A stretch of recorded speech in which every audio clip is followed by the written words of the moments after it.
Continuamos con nuestro curso sobre liturgia y Santa Misa, siguiendo el Papa Pío XII en la encíclica Mediator Dei, que veíamos que es la encíclica litúrgica que está muy cercana a nosotros y por lo tanto nos va previniendo contra los errores, desviaciones que se introdujeron posteriormente. En la última clase vimos en la última clase vieron clase música sacra, es decir, música sacra de Pío X. Y en la penúltima vimos un tema de actualidad, el tema del motu proprio. Y la última clase que versó sobre la encíclica fue sobre la naturaleza de la misa. ¿Cómo se puede definir la misa? ¿Cuál es el concepto? ¿Qué es la misa? Era la pregunta que Pío XII, en el lugar central de la encíclica, responde. ¿Qué es la misa? Gonzalo, ¿qué es la misa? Oración perfecta. ¿La? Oración perfecta. Bien. ¿Cómo se puede definir la misa, Teresita? El sacrificio de Cristo en Bien, sacrificio de nuestro Señor incruento. Muy bien. Y bienvenido. Pueden pasar por acá. La misa entonces es la renovación de la muerte de nuestro Salvador, es decir, el Viernes Santo. Y es de manera incruenta, no es de la misma así como modalidad que fue el Viernes Santo, pero sirve como la aplicación concreta de los méritos de nuestro Señor. Sí, es la misa igual renovación del Calvario, por decir así. Voy a decir una primicia. Hemos traído el mitón del Padre Pío. De tiempo, todavía no lo vamos a sacar, trayendo solamente algunos enfermos. Bueno, no sé si aquí son devotos del Padre Pío. ¿Qué es un mitón, padre? Mitón es como un... Ah, el mitón, sí, había entendido el mitón. Perdón. Del Padre Pío es el sacerdote entonces de los estigmas. Y hay una foto, hay varias fotos del Padre Pío celebrando la misa. Y una que conmueve mucho porque es como que se queda con la hostia en sus manos, se queda mirándola así como transportado, cautivado por lo que está viendo ahí. Las misas del Padre Pío duraban a veces 3, 4 horas, así que no se quejen. Y era muy lento, y bueno, él sufría en su carne los sufrimientos de nuestro Señor. Y él veía en la hostia consagrada, veía en la misa, la pasión del Salvador. Bueno, eso más o menos deberíamos nosotros ver en cada misa si tuviésemos la fe del Padre Pío. Ver la muerte de nuestro Salvador. Increíble. Esa es la definición de la misa. Entonces, la renovación del Calvario, de la muerte del Señor, del sacrificio de Cristo, que nos aplica los méritos de la muerte de nuestro Salvador. Pero hoy vamos a ver el punto siguiente que trata Pío XII, después de hacer este como repaso de las últimas clases. Hoy trata Pío XII, punto siguiente de la encíclica, la participación de los fieles. Participación de los fieles. In oblazione sacrifici eucaristici, dice el texto latino. Entonces, participatio fidelium, en la oblación, en el ofrecimiento del sacrificio eucarístico. Sería el título en el ofrecimiento.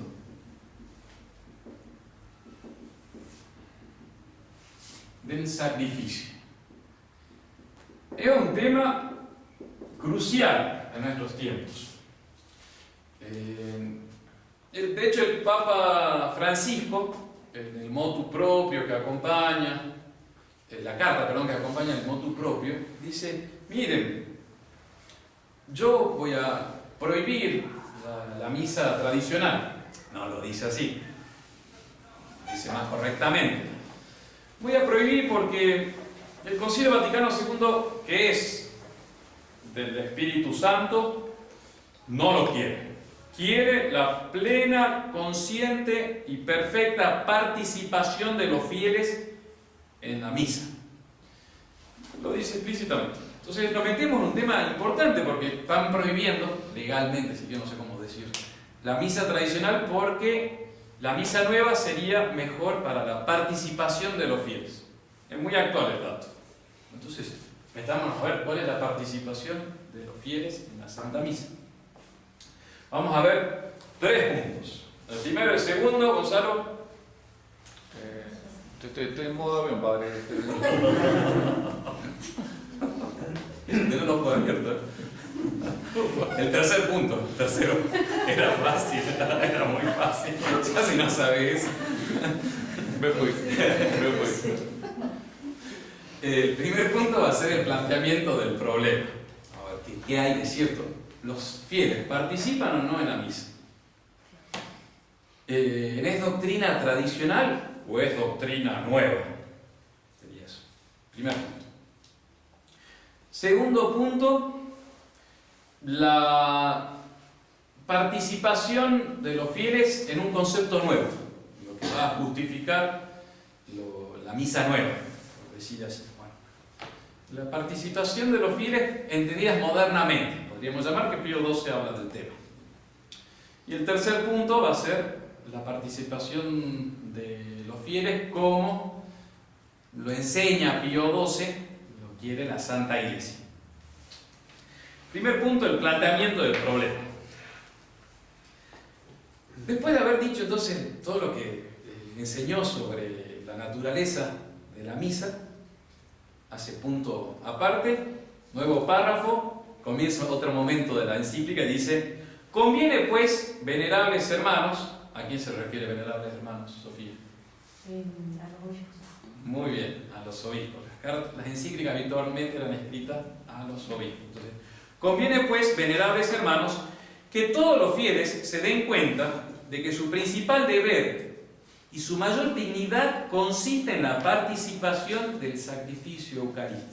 Entonces, no tiene así como algo más wow, más importante, más espectacular que participar en la Santa Misa. Y eso no con un espíritu pasivo y negligente, paspando moscas, todas las misas. O rezando el rosario.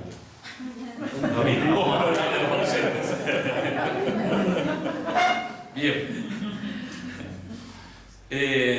Discurriendo y divagando por otras cosas. Parece que de vez en cuando pasa eso, uno está en la misa discurriendo y divagando por otras cosas. Sino deben participar los fieles de un modo intenso y activo, que estrechísimamente se unan con el sumo sacerdote. Habéis de tener en vuestros corazones los mismos sentimientos que tuvo Jesucristo en el suyo, ofreciendo con Él y por Él, consagrándose con Él. Entonces, si hay que hacer un resumen de la charla, es hasta ahí. Puntos, stop, ya está. Pueden irse. Entonces, ¿qué pide el Papa Pío XII? ¿Qué pide la Iglesia? Que los fieles no estén divagando, sino uniéndose a los sentimientos de Cristo. Hasta ahí, ya está. Hoc enim sentite in vobis quod in Cristo Iesu, dice San Pablo. Tened en vuestros corazones los mismos sentimientos que tuvo Cristo Jesús. Ahí está. Eso es la participación que nos pide nuestro Señor. Vamos a ver un poquito más, pero ahí estaría ya resumido todo. Es la manera perfecta de participar en la misa. Ofreciendo con Él y por Él. Por nuestro Señor Jesucristo. Per ipsum, cum ipsum, et in ipsum. Por Él, con Él y en Él. La clave, es la piedra angular nuestro Señor. Es la unión entre cielo y tierra. Entonces, por Él. Y ahí estaría la misa. Consagrándose con Él. Y eso es introducción de Pío XII. Nosotros podríamos hacer algunas preguntas concretas. Gonzalo, despertate. Saca el modo avión, a ver, apretar. ¿Qué se puede hacer en la Santa Misa para participar, para tener esos mismos sentimientos que tuvo Cristo Jesús al ofrecerse? ¿Qué se puede hacer? ¿Qué se puede hacer y qué se puede decir? Porque, primero, que uno no sabe qué decir. Porque la liturgia es un código de preguntas y respuestas, por decir así. De hecho, se ve en la misma misa nueva, que ahora, bueno, ya la gente no va a misa. Y ha perdido un poco el sentido de qué hay que decir y qué hay que responder en la Santa Misa. No digo de los católicos que van a misa todos los domingos, que eso ya saben más o menos qué responder, cuándo pararse y cuándo arrodillarse. ¿Se arrodilla en la misa nueva? Sí. En el momento de la consagración, ¿no? Pero se va perdiendo eso. O sea, ya la gente hasta tiene que ir justamente el que va como animando la celebración, tiene que ir diciendo respondamos todos, te lo pedimos, Señor. Y tiene que decirlo, si no la gente no sabe. Porque es verdad que hay ciertos códigos. Cuando el sacerdote, ahora lo aplicamos a la misa tradicional, cuando el sacerdote dice Dominum vobiscum, uno no puede decir, che, y a vos, para vos también. Vale. De hecho, uno dice, con espíritu tú, sería la traducción. Sí, uno desea lo mismo que deseó el celebrante. Pero hay como ciertos códigos, y en la misa tradicional, eso que la gente no sabe, porque es así como, de una manera que tiene que decirse, en la misa tradicional, pero ¿cómo es en latín? Entonces, si no sé latín, ¿cómo puedo participar del sacrificio? Me contaba un fiel que empezó a venir a la misa por el tema de la comunión en la mano, que obligaba. Entonces, que como acá se podía recibir la Eucaristía en la boca, entonces venía a misa acá, pero como no entendía nada, los domingos, ¿no? Venía a misa acá y después iba a una segunda misa a la parroquia, pues decía, ay, entiendo, pero no comulgo, entonces había que dividir. Porque es verdad, es un problema cuando uno viene a la misa tradicional, no entendés nada. Entonces, eso de la participación, ¿qué hacer? ¿En qué momento hay que pararse y sentarse en la misa tradicional? Están las monjitas, si están las monjitas en la misa, hagan lo que hacen las monjitas, no hagan la suya. ¿Entendió? Yo ya analizo, a veces me pongo atrás a rezar, ¿no? Pero uno empieza a ver así como esos fieles tradicionales. Pero está rezando directamente. Ni me acuerdo qué he hecho. Que, bueno, que están todos de rodillas y uno está de pie y otro sentado. Ahora tenía más devoción. Pasa que a veces no son las posturas que habría que estar con más devoción. Bueno. Las misas de Cuaresma, hay que ponerse de rodillas en la oración colecta, en la poscomunión. El que me la agarró, pero es difícil. Deberíamos hacer un cursito después de la posición de la misa. Y bueno, no es fácil, confieso. Pero si están las monjitas es fácil, porque hay que seguir lo que hacen ellos. Entonces estaban todos así, unos parados y otros. Pero la monjita estaba fácil. Gracias, por hacerlo público. Y no están los otros, sino. ¿Por qué tanto silencio? También cuesta. En la misa tradicional hay silencio y silencio. Entonces uno dice, voy a misa y no entiendo, porque es latín, y para cómo nadie habla. Y hay algunos que están rezando con su librito, y hay otros que están rezando el rosario. Y otro, viendo que justo llegó la última notificación del canal favorito de YouTube. ¡Ting! Entonces sonó la campanita, entonces sacan el celular y dicen, no, pará, esto no funciona. ¿Qué hacer durante la misa? Estar pensando en cualquier cosa o mirando como una vaca puse acá. No sé si me lo cuando no pasa frente. ¿Qué hacen en la misa? Siendo espectadores o actores. ¡Ja! ¿Qué está pasando en el altar? ¿Y cuál es nuestra actuación, función o participación en lo que pasa en el altar? Ese es el interrogatorio, la pregunta. Y eso de actores y de espectadores lo tomo de mi último libro, que no me estoy durmiendo de noche, duermo menos horas por leer este libro. La Eclesiología del Concilio Vaticano II. Entonces, es un libro escrito por especialmente hay varios autores de la UCA, la Universidad Católica Argentina, en Buenos Aires. Este artículo está espectacular. Es muy importante, bueno, para eso hay que seguir estudiando y viendo. Este es del 2015, es reciente, entonces te ayuda porque te da más actualización. Y lo escribe, yo pensé que era una mujer, de hecho María Josefina Lach. Pero lo googleé y una monja, nacida en el año 42, perdón, no se dice la edad de las mujeres, ¿no? Pero bueno, lo saqué porque sería la edad casi de mi padre. Una religiosa que fue profesora de eclesiología en la Universidad Católica, hasta recientemente. Por eso es muy serio el documento. Serio.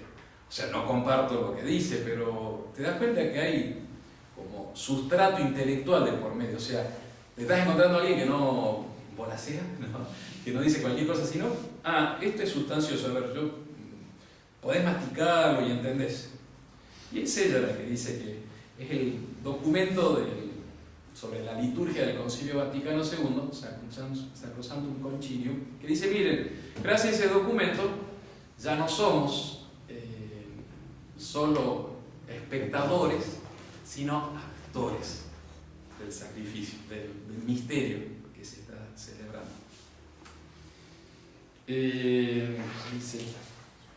Resumo. Sacrosanctum Concilium se centró en hacer nítida y comprensible la alabanza y la acción de gracias para la gente común como nosotros, involucrándonos en una participación consciente y activa, siendo actores de las celebraciones y no solo espectadores. Está bien expresado. Como el avance que consigue el Concilio Vaticano II, hay una crítica a cómo era antes. Está bien. Y todo esto tiene su razón de ser. Usted me dice, no, padre, usted ve secretas intenciones. No, porque esto lo lees y ya empezás a darte cuenta. No por nada, dice, resume la liturgia como la alabanza y acción de gracias. No sé si se acuerdan de la charla anterior que decíamos de expiación, que el sentido de la misa tridentina, o sea, definida por el Concilio de Trento contra los protestantes, es decir, es un sacrificio expiatorio. Y ahora se van a resumir en alabanza y acción de gracias, por eso la Eucaristía en la misa nueva, sobre todo se acentúa un aspecto que es verdadero de la misa tradicional, de la misa, que es la acción de gracia y la alabanza. Pero quedan reducido ahí. Ya como que no hay esa expansión que tenían los fines de la misa tradicional. Y de hecho, vos si lees Sacrosanctum Concilium, es el Sacrosanctum Concilium, no le quise la pregunta. Ezequiel, ¿de dónde reciben el nombre? ¿De dónde reciben el nombre los documentos de la Iglesia que están en latín? Está difícil de preguntar. Ayuda. De las primeras palabras. Bien, ese era. Porque en el documento, en el texto, siempre comienzan con las primeras palabras que van a quedar como resumen de toda la escuela encíclica. Se va a nombrar una encíclica habitualmente por las primeras palabras del texto. Este es el primer documento del Concilio Vaticano II, la primera constitución litúrgica. Dogmático. El nombre es muy engañoso. De hecho, no, pero es Constitución sobre la Sagrada Liturgia. La dogmática, hay dos que tienen el título dogmática, son Lumen Gentium y Lumen Gentium, señora. Bueno, Lumen Gentium y Dei Verbum, son las dos. Esta tiene el título de Constitutio de Sacra Liturgia. no le ponen dogmático. Pero sí no tiene razón, curiosa. En algunos autores lo citan como algo dogmático. Exactamente. De hecho, esta autora también. Pero no tiene el mismo calificativo en los textos de la edición vaticana del concilio. Que igual, al no definir nada, punto dogmática, ¿no? Claro, no, sería... Bueno, este es el documento que habla sobre la liturgia. Es el que cita el Papa Francisco en la carta, que dice, bueno, hay que participar activamente. Sobre la liturgia. Y en el número 14, dice, es el que cita la monjita, mucho desea la Madre Iglesia que se lleve a todos los fieles a aquella participación plena, consciente y activa en las celebraciones litúrgicas, a la cual tiene derecho y obligación el pueblo cristiano. Sí, derecho, sí. Todas estas cosas, no es como decir, acá está la herejía, porque el Concilio Vaticano II era un concilio donde había 2500 obispos, hubo muchas discusiones, entonces no es que decía, acá está la... Pero vos te vas dando cuenta hacia dónde apunta la dirección, el espíritu del concilio que van a decir, el derecho. Tienen derecho a participar, vos no le podés negar. Lo va a decir después, muy disimuladamente, pero lo va diciendo después. Sigue diciendo el texto, al reformar la liturgia hay que tener muy en cuenta esta plena y activa participación de todo el pueblo. Pase, señor Gonzalo, a leer la epístola. Pero va por ahí un poco.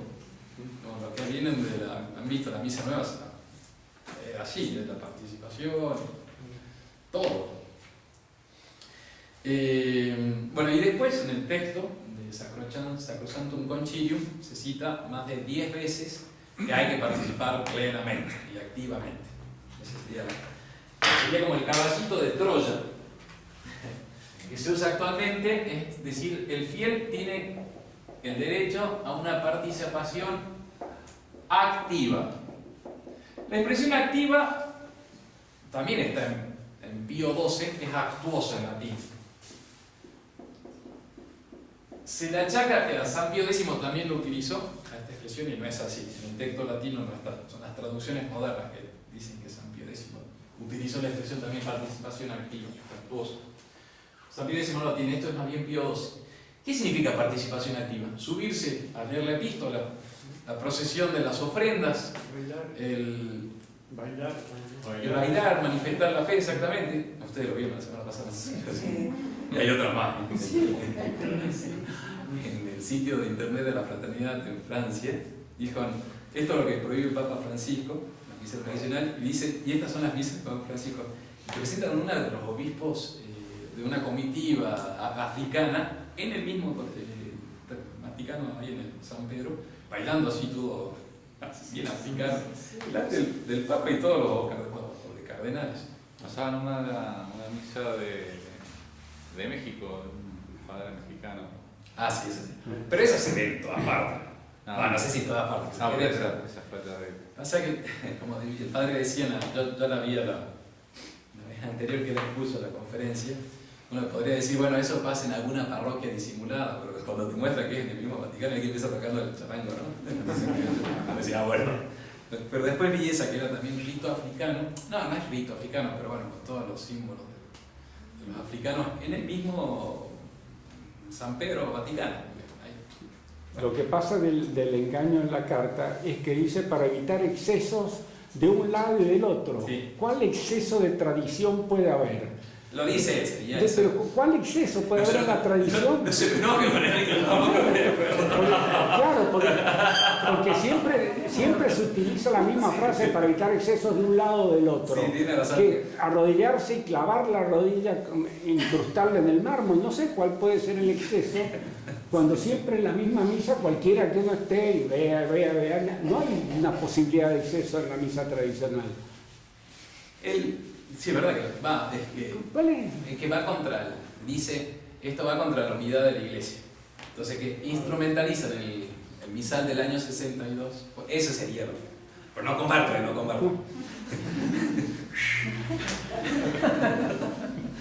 Eso borre todo.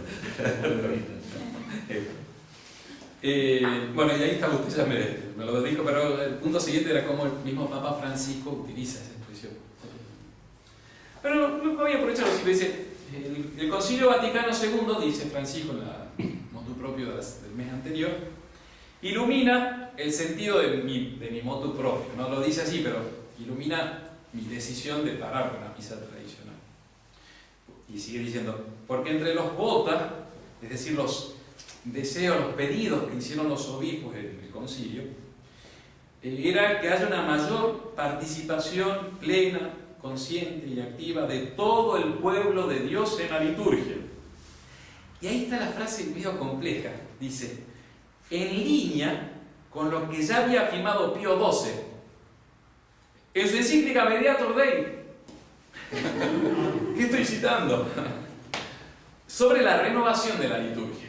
Eso es sobre la renovación de la liturgia. Es verdad que Pío XII habla de la participación de los fieles, que tiene que ser activa, actuosa, intensa, para traducir algunos, o sea, vivida. ¿Pero qué significa? Y ahí el Papa Francisco dice, para la renovación de la liturgia. Más bien estaba poniendo freno, y ahí como dicen, esta frase no sé si es tan correcta. Bueno, entonces, ¿es cierto que Pío XII afirma que los fieles participan de la liturgia? Pregunta que vamos a hacer... No me trajo el hijo, así que... Juan Cruz, a los que quiero aporreo. A los que tengo confianza le hago preguntas, así que... ¿Es cierto que los fieles tienen participación de la misa? Ahora en doctrina tradicional, o sea, ¿qué pensás vos?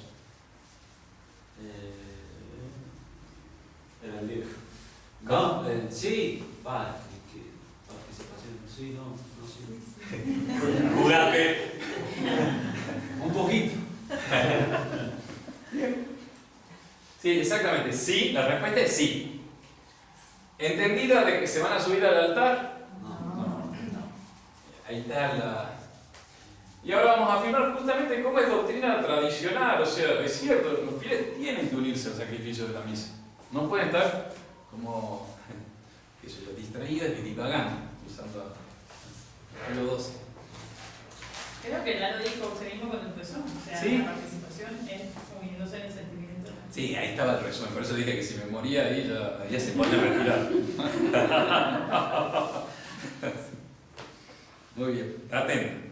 Y así Pío XII dice, afirma y enseña con toda la tradición de la Iglesia que, cita, los fieles cristianos ofrecen la hostia divina. Ustedes ofrecen en la misa la hostia divina. Y cita a Inocencio III. Inocencio III es uno de los papas así como más criticados. No sé si criticado, pero es demasiado medieval Inocencio III. Gobierna la Iglesia, me acuerdo bien los años, sí me acuerdo del concilio de Letrán, año 1215, él está del 1210, creo, por ahí, hasta 1230, más o menos. Uno de los papas más enérgicos, y donde la Iglesia Católica tuvo más influencia. Es la época donde realmente el Evangelio de Cristo, la Iglesia, había sido asumido por la sociedad, por la cristiandad. De hecho, la crítica moderna, no dentro de la Iglesia, sino fuera de la Iglesia, se habla de la Edad Media como la Edad Oscura. Como ¿gana alguien de los pitufos? Sí. Don Mario, usted sí conoce.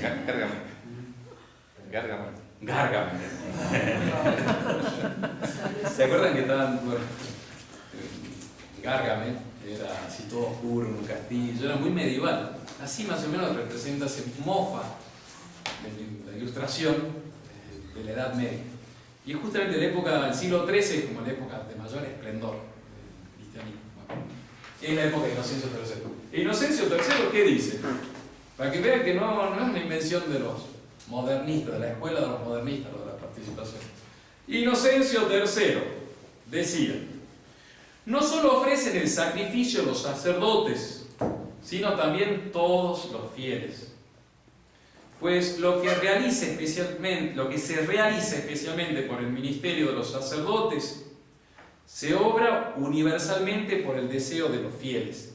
Entonces, es el sacerdote el que ejecuta, procede, opera, pero los fieles se unen en el corazón.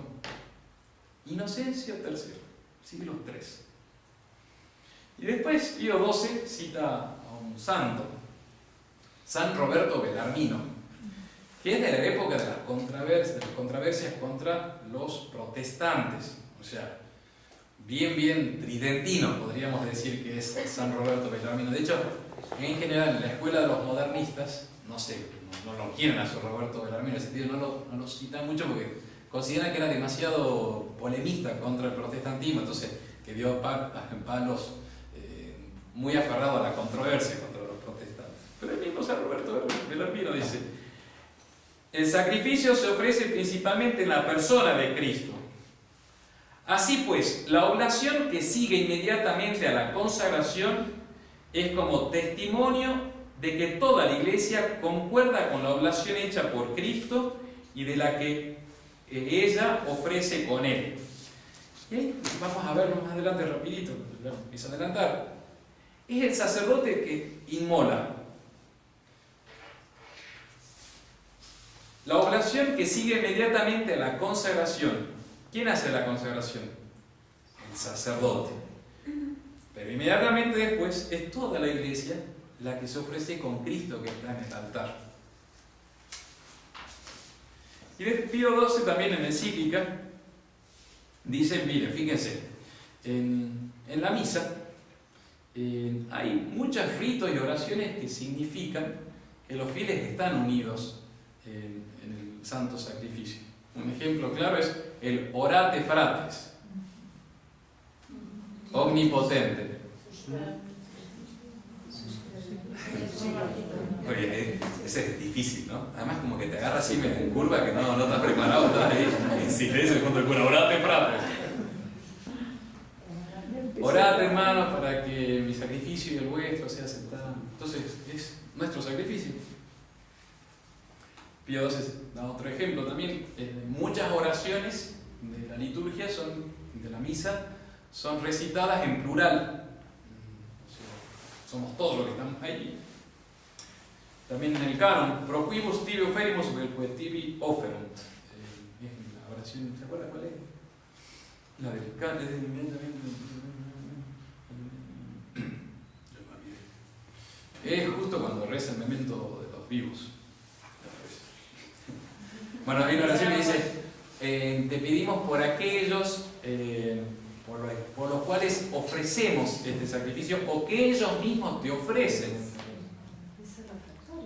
No, cuando empezáramos a oración. Por N y N antes. Claro, en los N. ¿N? N, exactamente, el memento de los vivos. Lo sabía, pero quería ver si lo sabía también. Gonzalo. Estoy. Esta es la razón por la que había una canción de esas comunes en castellano que son tal.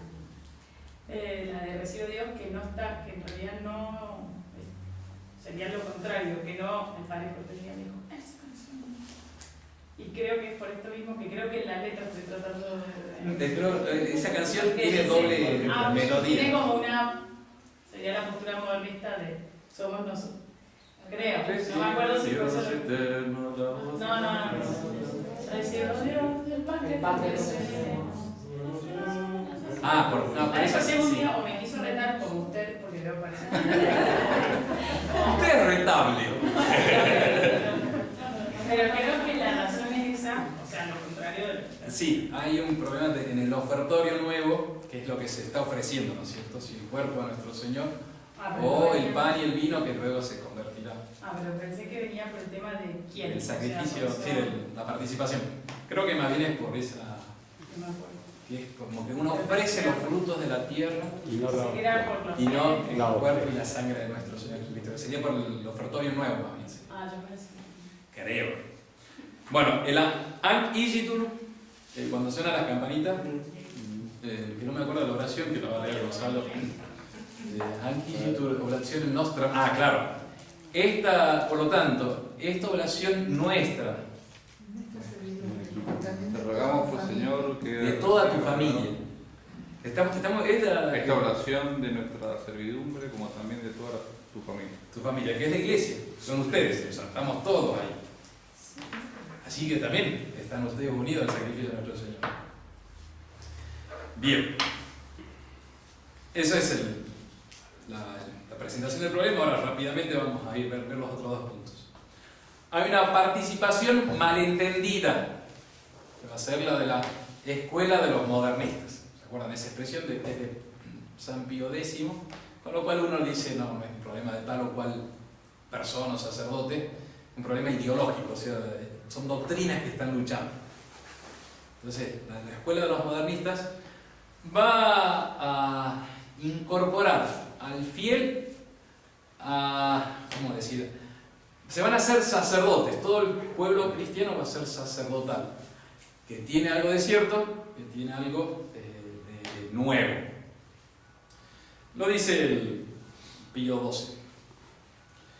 Por el hecho de que los fieles cristianos participen en el sacrificio eucarístico, no por eso gozan de la potestad sacerdotal. Entonces, ahí nomás ya Pío XII, que está escribiendo apenas 16 años antes de Sacrosanctum Concilium y de toda la reforma de la Misa Nueva, ya advertía diciendo, atención, no es que todos tenemos la misma potestad sacerdotal, pues hay en la actualidad quienes, colindando con errores ya condenados, enseñan que en el Nuevo Testamento por sacerdocio solo se entiende el que atañe a todos los bautizados. Entonces va a haber una identificación entre sacerdocio y bautismo. No es lo mismo, pero el bautismo te va a hacer sacerdote, un pueblo sacerdotal. Por lo cual, creen, ¿quiénes? Lo que Pío XII está denunciando, diciendo, esto está mal. Por lo cual, creen que el pueblo tiene verdadero poder sacerdotal. Y lo pone como un ejemplo concreto. Estos, dice Pío XII, van a criticar la misa celebrada en privado y van a decir que forma parte de la liturgia que el sacerdote celebre y concelebre con los fieles. Entonces, una misa privada no tiene razón de ser, porque es algo social, de todos. Bueno, eso es Pío XII denunciando un error. 15 años después fue el Concilio Vaticano II, que no va a afirmar lo que afirmaba Lutero, pero que hay una reminiscencia de lo que cree Lutero. ¿Qué pasa con Martín Lutero? Martín Lutero, sacerdote, después rompe con la iglesia y toma una especial como bronca contra lo que es la Santa Misa y el sacerdocio. Y va a decir que el sacerdocio jerárquico es una invención posterior en la Iglesia católica, en la Iglesia romana, la desprecia, pero que no viene de nuestro Señor. Él va a afirmar que todo bautizado es ya sacerdote. Por eso en ellos no existe el sacramento del orden. Hay una visión horizontal. Exactamente, igualitaria. Somos todos iguales.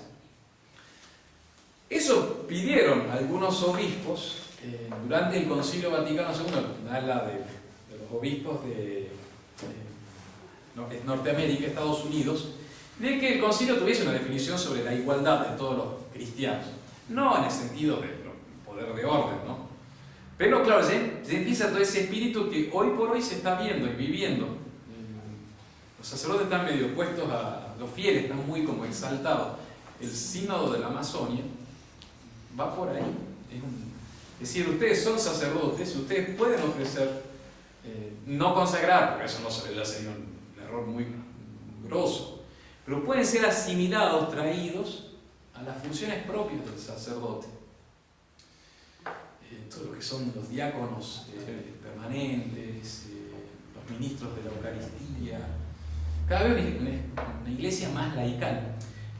Noticia reciente, la semana pasada, el arzobispo actual de Lima, Perú, salió en Así Prensa, le pidió al Vaticano que conceda el permiso de que en su diócesis los párrocos no sean sacerdotes, en algunas parroquias, que sean laicos, esposos, Enrique y Evangelina, esposos cristianos que pueden animar la parroquia. Bueno, que el sacerdote venga de vez en cuando para la misa, por supuesto, y la confesión. Enrique no sé si animaría mucho. Yo voy a como evangelista. Pero es actual, ¿eh? ¿Y qué lo dice? Y lo justifica el mismo monseñor, no me acuerdo el apellido de origen italiano. Lo dice porque el mismo Papa Francisco está pidiendo la mayor participación de los fieles y que tiene que ser una iglesia igualitaria. Con esto le quiero decir, mis amigos, que no estamos hablando de ciencia ficción, o de vos que sos complotista, que estás viendo, sos anti-Vaticano II y anti-vacuna. No es así, sin meterme en el otro tema. Es un problema que está pasando ahora. Es una iglesia laical.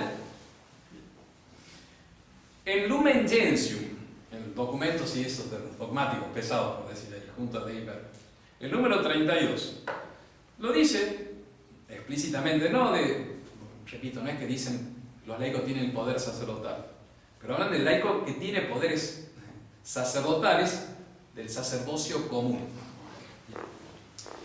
Dice Lumen Gentium, no existe desigualdad alguna ante Cristo y la Iglesia. El grito de la Revolución Francesa, égalité, está allá, no hay desigualdad. Y es verdad que delante de Dios somos todos hijos de Dios, ¿no es cierto? Pero va con esa carga ya ideológica de querer crear una iglesia igualitaria. Si bien hay jerarquía, esto lo resumo porque no lo niega, dice, se da una verdadera igualdad entre todos en lo referente a la dignidad y a la acción común.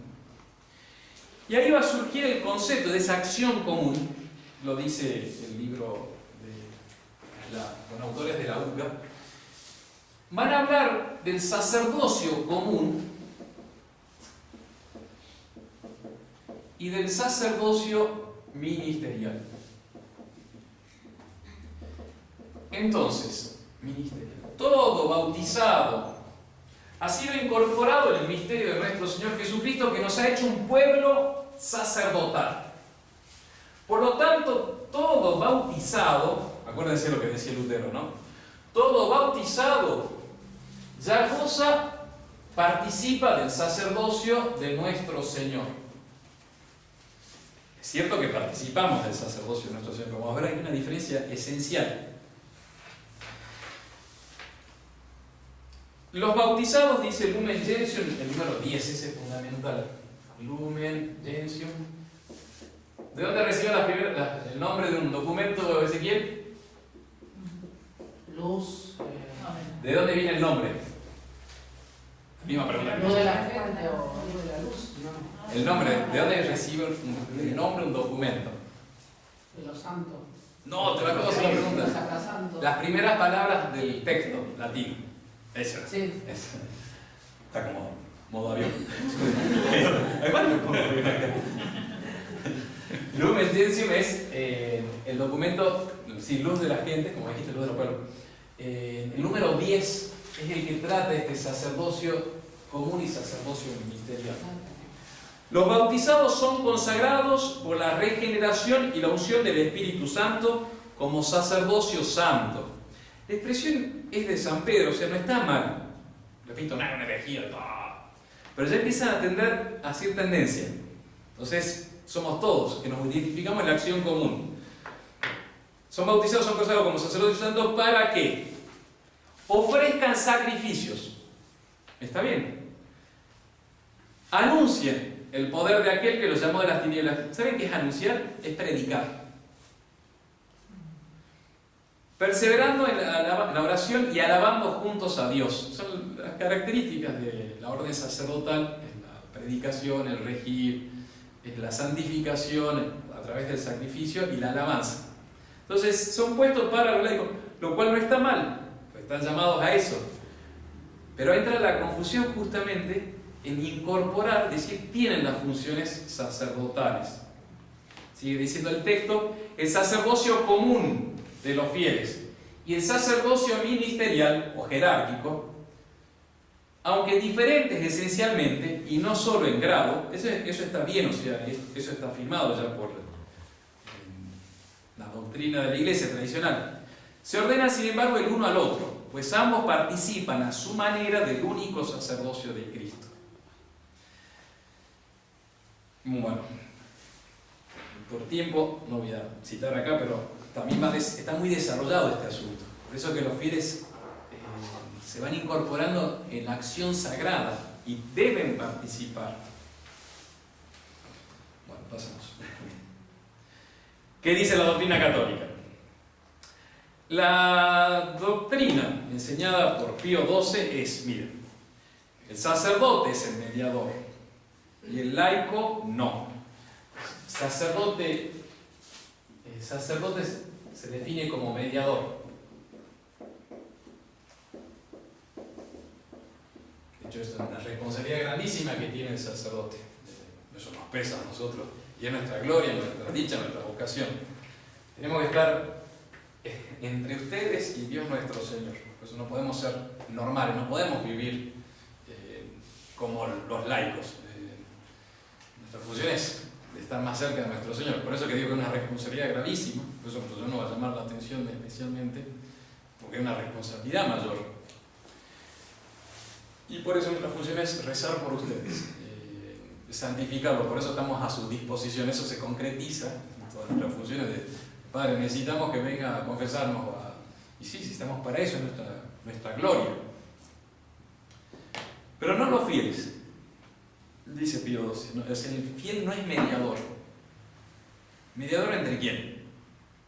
Y ahí viene el concepto del Vaticano II, que va a considerar que el laico fiel es mediador entre Cristo y el mundo, que no es el mundo profano.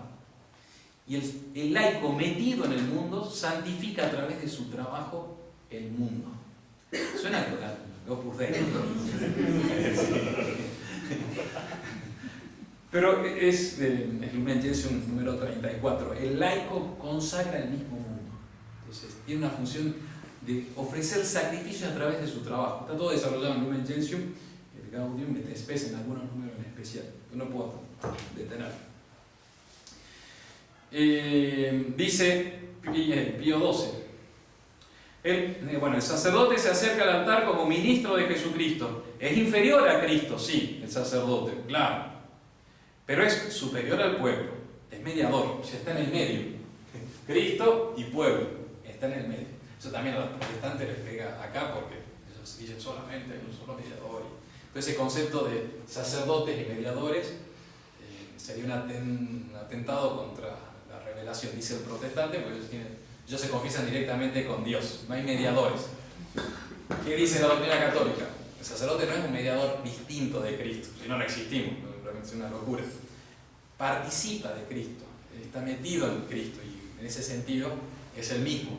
Por eso el sacerdote es obra in persona Christi, en el nombre de Cristo, con el poder de Cristo, no con poder propio. Gracias a Dios para ustedes, si no estarían muertos. Y después dice Pío XII, pero el pueblo, por el contrario, puesto que de ninguna manera representa a la persona del divino Redentor, ni es reconciliador entre sí mismo y Dios, o sea, no es mediador entre sí y Dios, no.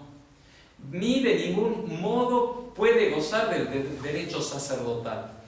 Es muy claro Pío XII. Tac, punto, se acabó. ¿Y cómo se explica entonces la participación de los fieles? Y hay un sacerdocio de parte de los fieles. Enseña la teología católica que los fieles, por el carácter bautismal, reciben la gracia de parte de nuestro Señor de unirse a Cristo sacerdote. Un día que es el bautismo de un niñito, que es fundamental. Ese día se imprime en el niño el carácter en su alma como una manija, por decir así, que nuestro Señor sacerdote va a usar el día de mañana, por la cual la voz de ese niño se va a transformar en la voz de Cristo de alabanza. Entonces, por el carácter sacerdotal, bautismal, el fiel cristiano se hace sujeto del culto divino, o sea, puede introducirse al culto divino, pero no de una manera activa, no teniendo el poder, sino más bien recibiendo, no como dando, sino como recibiendo.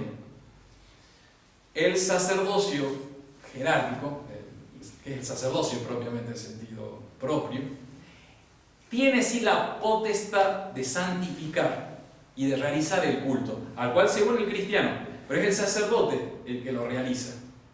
Son esos textos que leíamos de Inocencio III, también de San Roberto Bellarmino, van por ese lado. El sacerdote es el que consagra, trae a Cristo sobre el altar, lo va a decir Pío XII, y el fiel se une a él. Se podría resumir toda esta doctrina en esta frase: el laico ofrece, pero no sacrifica, no inmola. La inmolación lo hace Cristo sacerdote, pero el fiel se une. Lo voy a explicar después Pío XII, que el laico es como que se une a las manos, a través de las manos del sacerdote, o junto al sacerdote que está ofreciendo. Pero es el sacerdote que está realizando la acción sagrada. De ahí la importancia grandísima de que haya sacerdotes. Pues si no hay sacerdotes, no hay acción sagrada. No es tan fácil que haya sacerdotes. Una vocación sacrificada. De hecho, le doy la primicia ya antes del domingo, la vamos a dar. Va a venir el seminario en pleno. 32 seminaristas, hermanos. No en pleno, pero viene la mayor parte del seminario de la Reja. Y 5 sacerdotes para la fiesta parroquial el 19. Y se van a quedar 5 días. Hay que alimentar a esos chicos,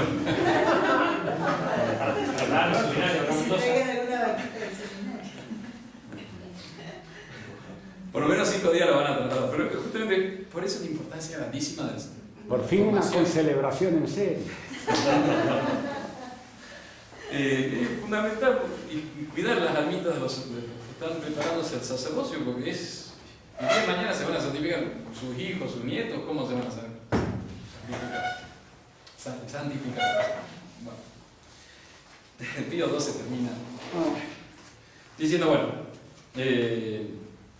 es la doctrina de Pío XII, que el fiel se une por las manos del sacerdote al sacrificio de Cristo.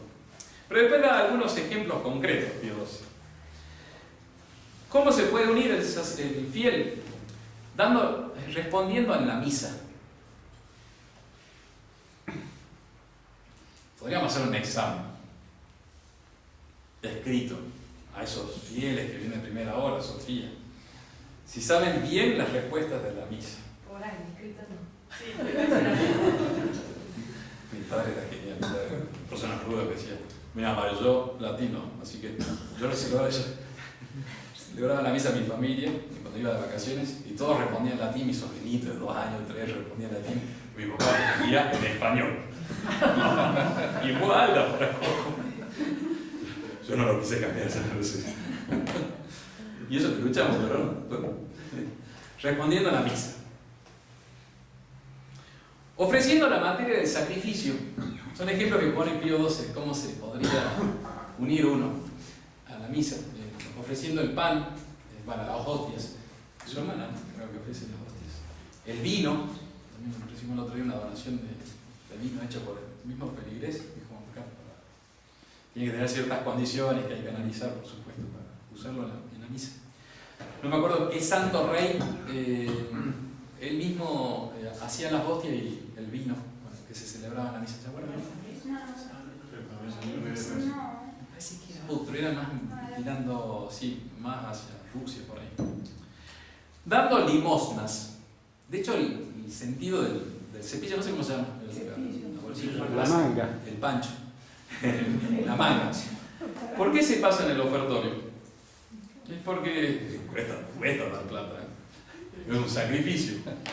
Pero es justamente para decir, de hecho es el sentido, por eso se da. Y a veces que a nosotros nos da un poco de vergüenza cuando dicen una gregoriana, ay, padre, ¿cuánto se da por una gregoriana? No le voy a decir, no, averigüe, no, ya no da vergüenza. Tengo el sueldo básico del gobierno, ¿viste? Sueldo mínimo, ¿cómo se dice? Bueno. ¿Y por qué está eso? Y porque el fiel tiene que unir su sacrificio, o sea, tiene que dolerle, por decir así. Otros ejemplos que pone San Pío XII, utilizando los misales. Utilizándolos, sabiéndolos usar, trayéndolos. Ahora hay nuevos misalitos que pusimos atrás, pero no es para que jueguen los chicos, ¿no? Si no, no duran nada. Ya vienen los papás y se lo dejan al hijito ahí y bueno, arreglate con esto y empieza claro el chico afuera. Ay, costó un montón hacerlo. Respondiendo a las oraciones, siguiendo las posturas de la misa. Yo también a veces que me pongo a hacer el viera atrás y bueno, estoy rezando más bien, no estoy. Pero cuando está, por ejemplo, en el seminario, uno tiene que seguir todo y es una manera de seguir el sacrificio de la misa. Pío XII dice, bueno, pero atención, atención con los que están criticando a los que rezan sus oraciones en privado, rosario de las familias del factor. Dice, se puede. Diciendo, no se pongan también tan como críticos a esto, porque sí, pueden rezar también sus oraciones, pero es más aconsejable unirse a lo que está pasando en ese momento en el altar. En la capilla, esto ya no lo di, no es Pío XII, ¿cómo podemos decir que pueden participar los fieles? Primero, viniendo a misa. Hace mucho bien venir a misa entre semana. Porque no es por obligación, y uno viene a unirse al sacrificio de nuestro Señor. Sobre todo para nosotros pecadores, es un alivio, un consuelo inmenso saber que es Cristo el que se está ofreciendo por nosotros. A veces que después uno quiere pedir perdón a nuestro Señor por tal o cual cosa, voy a misa. Que no hay acto más grande en expiación de nuestros pecados que la Santa Misa.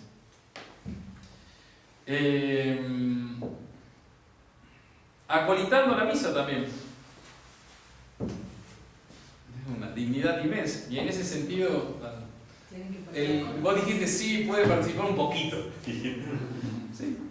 Acolitar la misa es un poco más que un poquito. Ya estás muy cerca. También, de hecho, sorprende la primera vez que uno es ceremoniero, está cerca de ese misterio tan grande, te quedas un poco. Yo me acuerdo en el seminario cuando fui ceremoniero, lo tenés ahí, nuestro Señor. Participando del coro. Una manera de unirse, esa participación de la misa que pide la iglesia. Viniendo a los ensayos, ¿no? Participando de las flores. Yo estoy haciendo a usted como que estoy promocionando, ¿no? Pero más bien estoy explicando el sentido tan profundo de esas cositas.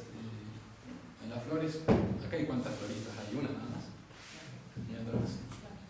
Y es espectacular, imagínense, prepararon una flor para que muera en el altar. De hecho, en México se acostumbraba a poner para la semana de Navidad ¿cómo se llama? Es la flor federal, pero allá se llama. No, estas rojitas así tienen un nombre. Se me fue el nombre, pero eran chiquititas, muy chiquititas, muy rojas. Y claro, se ponían, porque no aguantan mucho, se las ponían la macetita, pero no se puede poner en el altar, porque sobre el altar va algo que va a ser inmolado junto a nuestro Señor. Por eso son flores que van a morir junto a nuestro Señor. Lo mismo la cera. Las velas se ofrecen holocausto para nuestro Señor. El incienso también se evapora por nuestro Señor. Está todo ese significado de participar. Bueno, las flores. La limpieza de la iglesia. También hay un grupito. Todo esto lo siguen las monjitas, ¿no? ¿No es poinsettia? ¿Cómo? ¿Poinsettia? ¿La flor que usted quería decir? No. No me suena. La de México, ¿no? Sí, sí. La limpieza de la iglesia, otra manera de participar. Y los lienzos son los manteles del altar, corporales, purificadores, protegios.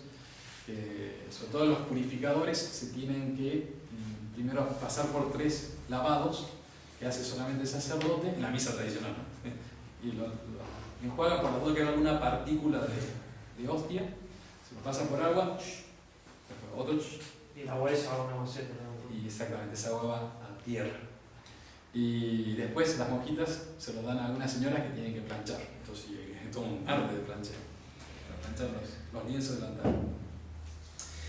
Y terminamos con lo que decía, como comenzamos. Que dicen que es lo mejor es cuando hay algo circular. Y es lo que dice Pío XII, hay que tener los sentimientos de Cristo, es muy bonito. Que todos los fieles se den cuenta que su principal deber y su mayor dignidad consiste en la participación en el sacrificio eucarístico, no con un espíritu pasivo y negligente, como divagando y discurriendo en otras cosas, sino de un modo tan intenso y tan activo que estrechísimamente se unan con el sumo sacerdote. Según lo del apóstol, debéis tener en vuestros corazones los mismos sentimientos que tuvo Jesucristo. ¿Y cuáles son esos sentimientos? Nuestro Señor se ofrece al Eterno Padre. Y uno debe tener también ese sentimiento de ofrecer a Dios, la víctima inmaculada. No ofrecemos el pan y el vino, porque no tendría ningún valor. Ofrecemos la humanidad de nuestro Salvador. ¡Wow! Lo ofreces. Y ofreciéndose a sí mismo también. Ofreciéndose a sí mismo. ¿Y cómo se puede ofrecer uno a sí mismo? Viviendo cristianamente, el deber de Estado, portándose bien, intentando vivir virtuosamente, luchando contra el pecado. Eso es unirse al sacrificio de nuestro Señor, ofrecerse como víctima. Cuesta, cuesta un montón, pero es lo que podemos unirnos nosotros. Dice acá, imiten su humildad y eleven a la suma majestad de Dios la adoración, el honor, la alabanza y la acción de gracias. Exige que de alguna manera adopten la condición de víctima. Víctima es la hostia, ¿no es cierto? Lo que se inmola, se mata en el altar. La flor, el incienso, la cera. Así deberíamos ser nosotros. El aceite que se consume en la lámpara. Sean víctimas entonces. Abnegándose a sí mismos según los preceptos del Evangelio. Claro, para ser buenito cuesta a veces, ¿no? A veces la naturaleza caída nos lleva hacia lo malo. Mortificarse para unirse a Cristo, sacerdote, a Cristo víctima. Uniendo penitencia, mortificación, detestando y expiando cada uno de sus propios pecados. De tal manera que exige que nos ofrezcamos a la muerte mística en la cruz juntamente con Jesucristo. Hay algunas almitas que se ofrecen así, Señor, me ofrezco como víctima junto a vos. No lo hagas, sino más. Lo que he escuchado, que Diosito a veces sí te acepta el ofrecimiento. ¿Pero es metafórico o es literal? Algunas se dicen como que se quieren ofrecer junto a nuestro Señor Eucaristía y se ofrecen a sufrir como víctima. Y a veces no pasa nada.